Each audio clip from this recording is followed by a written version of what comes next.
यहाँ हम लोग बात कर रहे थे विद्युत फ्लक्स तथा गॉस की प्रमेय की। अभी इसके अनुप्रयोग चल रहे थे। अनुप्रयोग में मैंने आपको एक चालक के लिए मैंने आपको वैद्युत क्षेत्र की तीव्रता निकालना बताया था। आज हम बात करते हैं अनंत विस्तार की, समतल, आवेशित और अचालक। ये बात याद रखना, कैसी? अचालक चादर के निकट वैद्युत क्षेत्र की तीव्रता। आपको कुछ की पॉइंट बताता हूं जिसकी सहायता से आसानी से किसी भी चालक की हम क्या निकाल सकते हैं, वैद्युत क्षेत्र की तीव्रता ज्ञात कर सकते हैं। इसमें सबसे पहला पॉइंट क्या है, हमें सबसे पहले आवेश निकालना होता है। आवेश यानी Q। Q कैसे निकलेगा, तो हम निकालेंगे इसको सबसे पहले आवेश घनत्व की सहायता से, यानी आवेश घनत्व इनटू लंबाई, या इसका दिया गया होगा क्षेत्रफल या होगा आयतन। ये किसी भी प्रकार का हो सकता है। फिर दूसरी बात, अब आवेश निकालने के बाद हम करते क्या हैं, तो करते ये हैं कि हम निकालते हैं फ्लक्सों की संख्या। क्या निकालते हैं? फ्लक्सों की संख्या। अब जब फ्लक्सों की संख्या निकालेंगे यानी फाई ई, तो फाई कहाँ से निकालते हैं, तो हमें पता है ई डॉट डी एस और कॉस थीटा से। और जब हम फ्लक्सों की संख्या निकाल लेते हैं तो हमारा थर्ड पॉइंट आता है जिसमें हम क्या करते हैं, इनको गॉस की प्रमेय, यानी गॉस की प्रमेय जो मैंने बताई थी, क्या बताया था कि phi E is equal to Q upon epsilon naught में क्या करते हैं, रख देते हैं।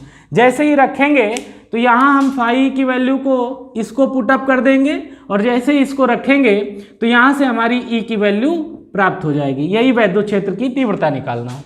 बात समझ में आ रही होगी। बात करते हैं आवेश पृष्ठ घनत्व की। आवेश के पृष्ठ घनत्व की सबसे पहले मुझे पता होना चाहिए कि चादर है। चादर है तो चादर के लिए आवेश का पृष्ठ घनत्व क्या होगा, तो आवेश के पृष्ठ घनत्व की अगर हम बात करें तो इसको हम लोग प्रदर्शित करते हैं सिग्मा से, और सिग्मा इज इक्वल टू हमारा फार्मूला प्राप्त होता है Q अपान A। अब A क्या है, तो A है क्षेत्रफल। क्षेत्रफल क्यों लिया गया, क्योंकि चादर है। चादर का अर्थ क्या होगा कि चादर में लंबाई भी होगी और चौड़ाई भी होगी। इसका मतलब ये क्या हो गया, क्षेत्रफल ले लिया गया। यानी अगर आपसे पूछ दिया जाए कि आवेश के पृष्ठ घनत्व की परिभाषा दीजिए, आवेश का पृष्ठ घनत्व क्या होता है, तो अगर हम A बराबर मान लें 1 मीटर स्क्वायर, यानी 1 मीटर स्क्वायर का मतलब एकांक मान लें, तो एकांक क्षेत्रफल पर उपस्थित आवेश को क्या कहते हैं, आवेश का पृष्ठ घनत्व कहते हैं, और इसे सिग्मा से प्रदर्शित करते हैं। इसका मात्रक क्या हो जाएगा, तो आवेश का मात्रक कूलाम, ए क्या है, तो क्षेत्रफल, क्षेत्रफल का मात्रक क्या होता है, मीटर स्क्वायर, यानी कूलाम प्रति मीटर स्क्वायर। बात समझ में आ गई। अभी बात करते हैं अनंत विस्तार की समतल आवेशित अचालक चादर के निकट वैद्युत क्षेत्र की तीव्रता। इसके लिए हम क्या करते हैं, एक चादर मान लेते हैं। चादर कैसे मानेंगे, तो इस तरह से हम मान लेते हैं, एक ये हमारे पास एक चादर है, और चादर जो है वो हमारी कैसी है, प्लस क्यू आवेश से आवेशित है, और इस पर एक क्या है, इसका जो एस, इसको मान लेते हैं, इसका जो सरफेस है वो एस है, और इस पर हम एक कल्पना करते हैं, एक बेलन क्या है, इस तरह से स्थित है।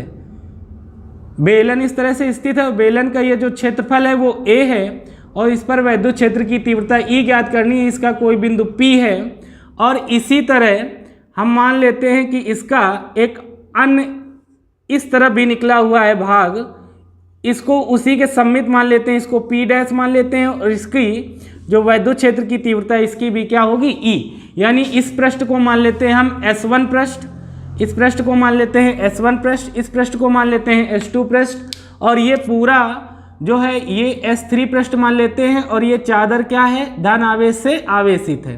ध्यान देना, मैंने क्या माना एक धन आवेशित समतल अचालक चादर है जो कि प्लस क्यू आवेश से आवेशित है।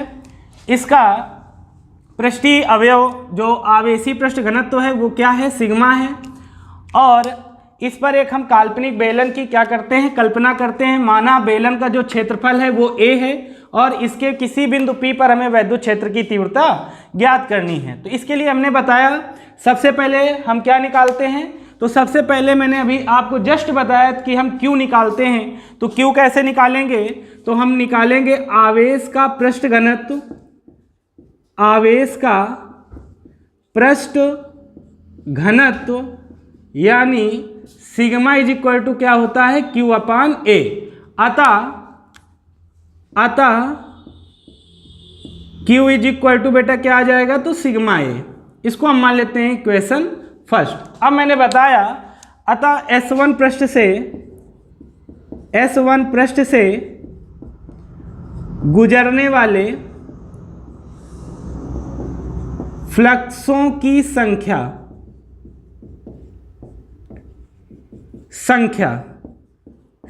क्या होगी, तो मैंने आपको बताया था कि फाई E1, इसको मान लेंगे phi E1 is equal to E dot d s cos theta, या इसको लिख सकता हूं E dot S1 cos theta. क्यों, क्योंकि पृष्ठ क्या है, S1।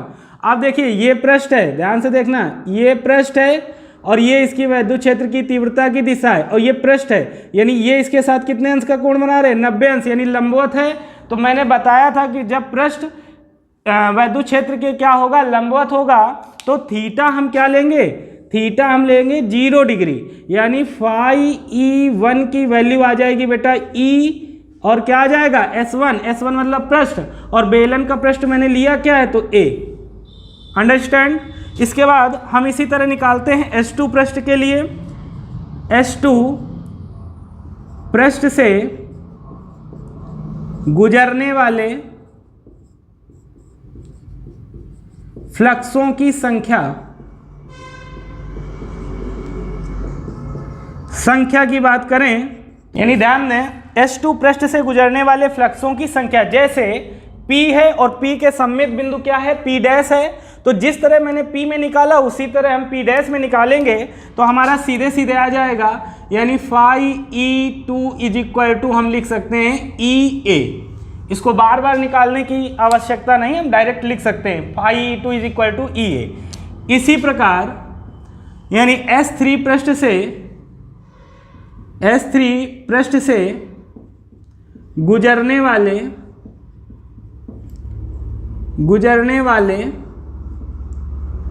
फ्लक्सों की संख्या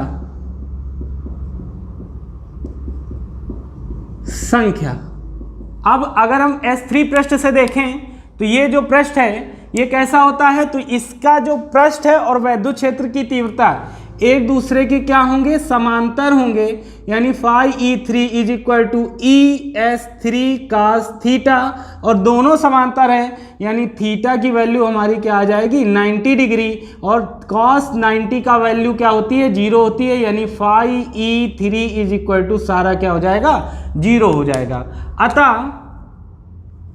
अतः गुजरने वाला कुल वैद्युत फ्लक्स, गुजरने वाला क्या बेटा, कुल वैद्युत फ्लक्स की अगर हम बात करें तो हमारा क्या आ जाएगा, ध्यान दें, फाई E1, फाई E2 और फाई E3, अगर हम तीनों को ऐड कर दें तो हमारा कुल वैद्युत फ्लक्स आ जाएगा, यानी phi E is equal to मैं कर सकता हूं कि phi E1 plus phi E2 plus phi E3।